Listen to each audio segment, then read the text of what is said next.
Welcome into 101 Sports. We had an upset-filled college football week last weekend, and it was a tough week for predictions. Let's just show the graphic. Before last week, we were 22-3 on the season for game breakdowns. Then we go 1-4. We incorrectly picked Missouri, Arizona, who else? Louisville, and Michigan to win. None of them did it, so we went 1-4.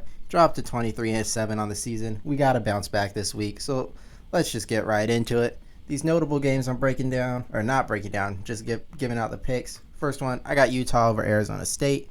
I think road teams have been pretty good on Fridays so far this year. I think Utah is looking to bounce back after that loss they had against Arizona at home, and ASU beat Kansas. So I think and it was a game-winning drive where I think they're in a letdown spot.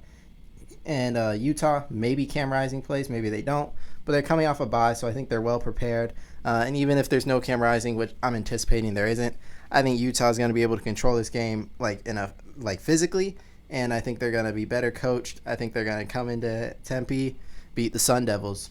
Second game, Alabama's going to bounce back, right? They have to. I mean, and I'm so confident, but after you lose to Vanderbilt, it's hard to say anything's a given, right? Or nothing is really a given.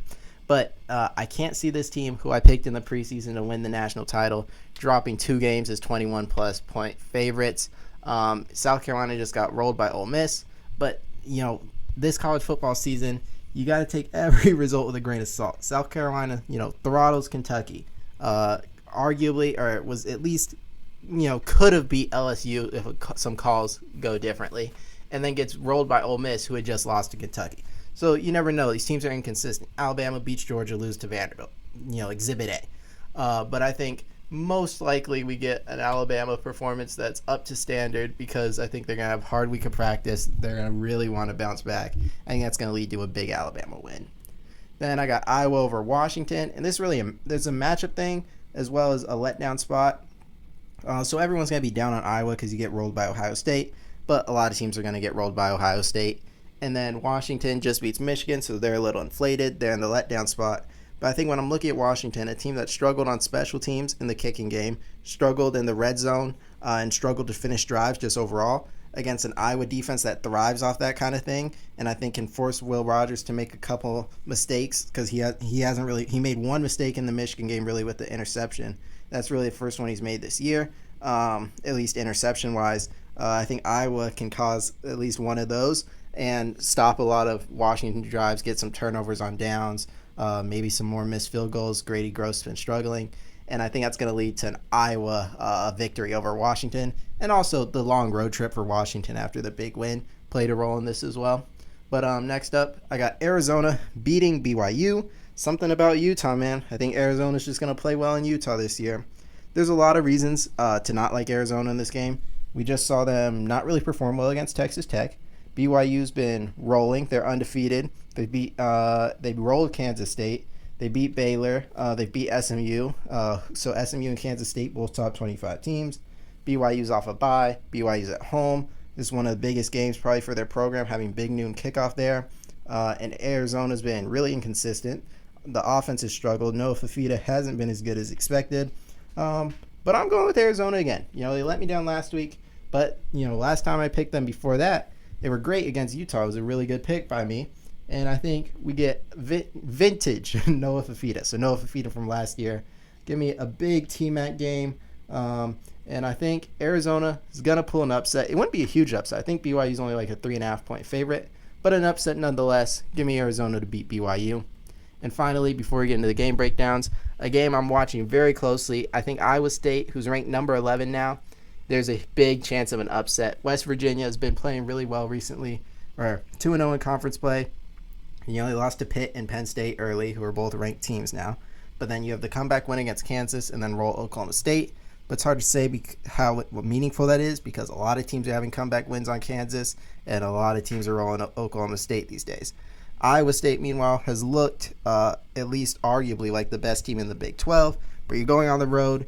We know Garrett Green can make some plays. We know anything can happen in this sport. And we know the Big 12 is a really competitive league that any day, pretty much anybody can beat anybody in that league. So this game, I think, is high chance of upset alert. But I think because I made a video at the beginning of the season explaining like Iowa State having this high level of returning production was the most likely team to take a big leap in college football. I think we're going to see that. Like, I think they're going to make winning plays down the stretch. Returning players, Rocco Beck's going to make the big throws. Jalen Noel is going to make the big catch. The defense is really good. I think they're going to make just enough key plays to avoid the upset and win on the road in West Virginia. Now getting into the game breakdowns, we're starting with the Red River Shootout. So obviously, that's Texas versus Oklahoma. Usually a huge game, but it feels kind of weird this year with how Oklahoma's looked. So let's get into the keys to the game.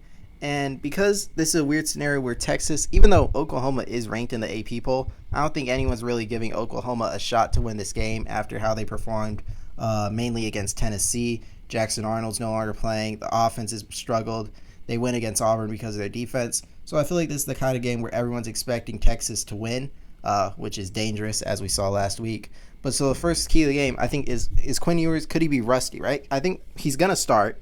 But is there a chance he comes out, makes a few bad plays, kind of breaking off the rust, maybe throws an interception or a strip sack against this really good Oklahoma defense that allows Oklahoma to kind of get a few easy points, some short field drives, because I think that's the kind of thing Oklahoma's going to need. Get out to a lead early so that they don't have to play from behind, because I think with how much their offense has struggled, if they get behind Texas, there's really no chance they're going to win. And it's going to be hard for them to move the ball like full field drives against Texas defense. So if they can force, a turnover, an interception, a strip sack, set up for easy points, jump out in a lead, so you can play with the lead. Try to speed up the game once you get the lead. Run the ball, play solid defense, and that kind of thing. You can maybe get a recipe for winning. And I think that starts with forcing Quinn Ewers to make some mistakes, but. So, like, when I've watched Quinn Ewers this year, he hasn't really been making mistakes at all. So, if he does, I think it's going to be because of the coming back from the injury. But if he's back in form, I don't really see him making that kind of mistake. Even though, if you remember Red River's shootout last year, he did make some critical mistakes that allowed Oklahoma to stay in that game and ultimately win it in the end after a huge drive from Dylan Gabriel. But my second key of the game is the Oklahoma offense, because I mentioned it's been really, really bad. Obviously, Hawkins now taking over at quarterback, but there's still huge issues. They've really had they've had a lot of health issues, right? Especially at wide receiver with Nick Anderson, Andrew Anthony, Jaleel Farouk. So that's part of the problem. But the O-line's not very good. I don't think the scheme has looked the greatest. Not the greatest. This hasn't looked good at all. And like I said, if you're not forcing turnovers, and you have to play Texas straight up, and it's not like a fluke kind of win like that. You have to beat them straight up like how Vandy beat Alabama. Can this offense, is it improving? Is there something there they can throw at Texas that's going to throw off the Texas defense? Maybe it's some trick plays, but something to make this offense look alive, because against even Houston, it looked dead. Against Tulane, it didn't look great. Against Tennessee, it looked awful. And against Auburn, the reason they made a couple of big plays, so that showed improvement. But ultimately, they win because of the pick six by Peyton Thorne. So can this offense look like a real, top 25 college football team's offense? That's going to be a key to the game. Then the Texas pass rush, I say that because I mentioned how bad Oklahoma's O-line has been. If there's any chance this offense performing, I think you got to give Hawkins time in the pocket. Yes, he's a mobile guy, but he's got to have time to make these plays. And if Texas pass rush is just killing the Oklahoma O-line, this game's over before it starts. And then the last thing I have is just rivalry chaos. There's going to be so much emotion. Is there a chance there's just crazy things? If you look last year, there was like crazy special teams issues, weird interceptions, just crazy stuff that happens in a rivalry game with this much emotion in this setting in the Cotton Bowl with the 50-50 split at the fair. All of that, can some of that just cause something crazy to happen? A punt block, a kickoff return, a field goal block, something like that can give Oklahoma an edge. Because it's really hard for me to see Oklahoma winning this game. I'm not predicting an upset, and I've got Texas winning it 38-16. I think just with how bad this Oklahoma's offense has looked and how good Texas has looked this year, it's really hard for me to picture an upset. But I think now post week 6 college football, we have to say it could happen after all that we saw last week. But I'm going with Texas. I'm very confident. If Oklahoma wins, it'll be interesting because I'm trying to paint in my head like a world where Oklahoma wins this game and it's all like crazy scenarios. But it would be if we come in next week on Sunday and Oklahoma just beat Texas the way Vandy beat Alabama, just straight up, I would be shocked. But so moving on to the next game, and that is Penn State at USC. Big road trip. Still crazy to me. This is a conference game. Penn State traveling to Southern California to play a conference game is wild to me. But getting to the keys to the game, the first one I have is the USC O-line. I think we've seen the struggles with this O-line throughout the year, mainly in the Michigan game, and Penn State has the edge rushers to expose it in Abdul Carter and deny Denny Sutton. And overall, it's just a very good Penn State defense that if USC is not blocking well and Miller Moss doesn't have time, we could see them force interceptions. We could see a lot of sacks, pressures leading to throwaways or strips, that kind of thing. Because I don't think USC is going to be able to just run the ball on Penn State. So I think they're going to have to – Miller Moss is going to have to play really well, which I'll talk about in a second. But to do that, he's going to need time, and this USC O-line is going to need to protect. And also, in the run game, it's got to have some run game, right? They can't just be only passing the ball. You got to establish a little bit of a run game on Penn State, and that's up to this O-line to perform well. But second is I have Kotelnicki versus Lincoln Riley because I think – on one hand, we know USC has tons of offensive talent on the perimeter. Guys like Lemon, Branch, Robinson, Jacoby Lane, and Miller Moss, we've seen have good performances at quarterback. But with the disadvantage on the line of scrimmage and how good this Penn State defense is, I think it'll have to be really good play calling by Lincoln Riley.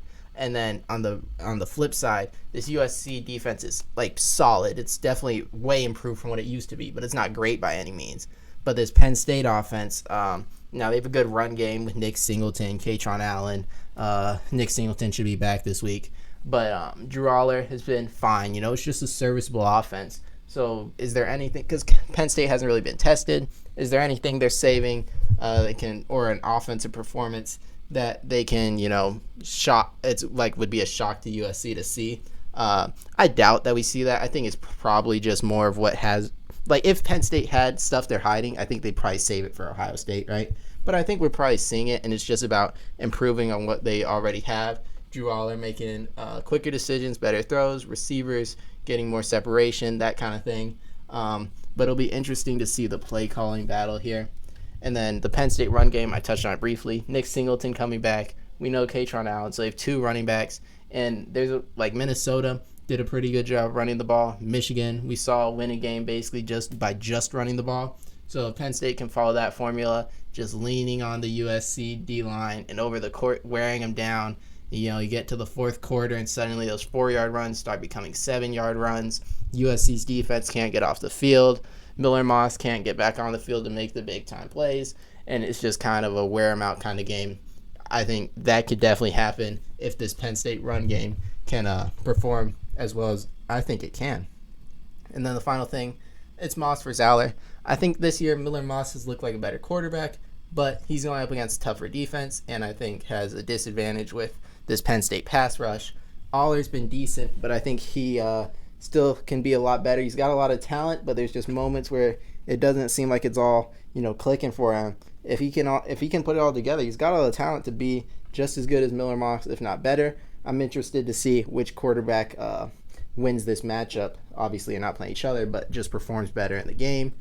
Final prediction, I think it is going to – I know USC, it's going to be tough to see them go 3-3, but I've got Penn State winning it. I think USC is leading for most of this game, but I think Penn State wears them down. And like I said, in the fourth quarter, long drive, Penn State touchdowns, USC's losing a time of possession battle, can't get off the field.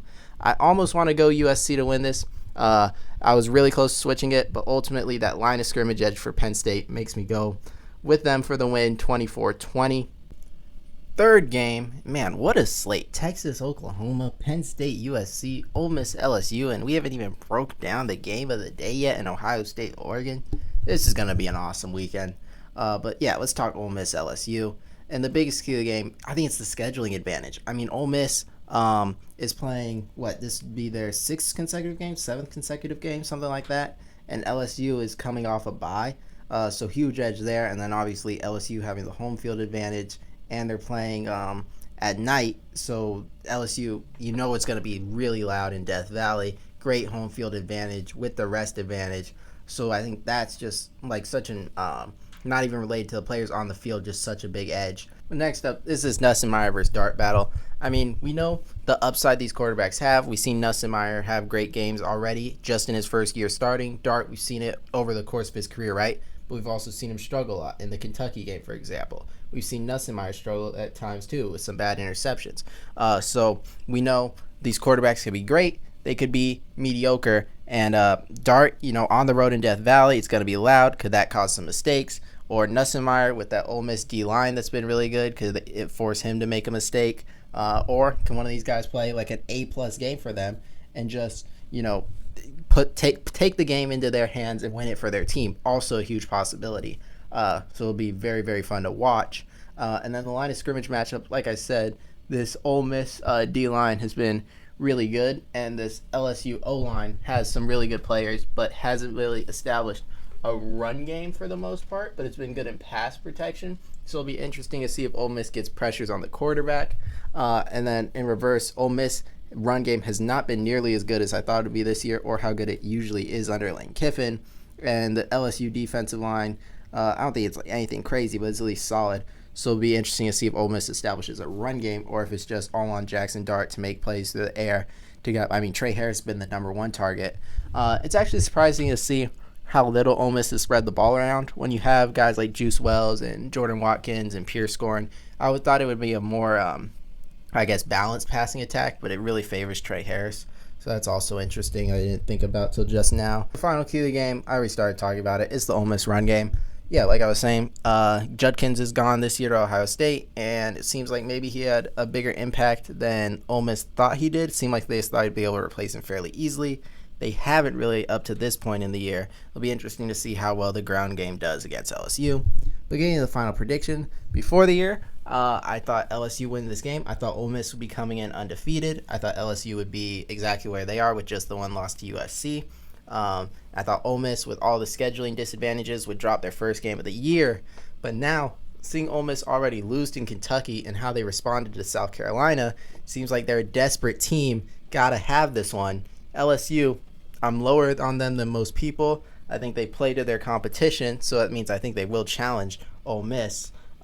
It'll be a lot different from the high-scoring affairs we've had the past couple years with these teams. I think it's more of a defensive battle. And I'm actually going Ole Miss to win it on the road, 24-21. Ole Miss is favored in this game, which I thought LSU was going to be favored. And I was really close to taking LSU. Like I said, this is a tough slate. I mean, I'm confident in Texas, but I could easily see USC upsetting Penn State, and I could easily see LSU upsetting Ole Miss. But ultimately, I'm going with the favorites in both of those games.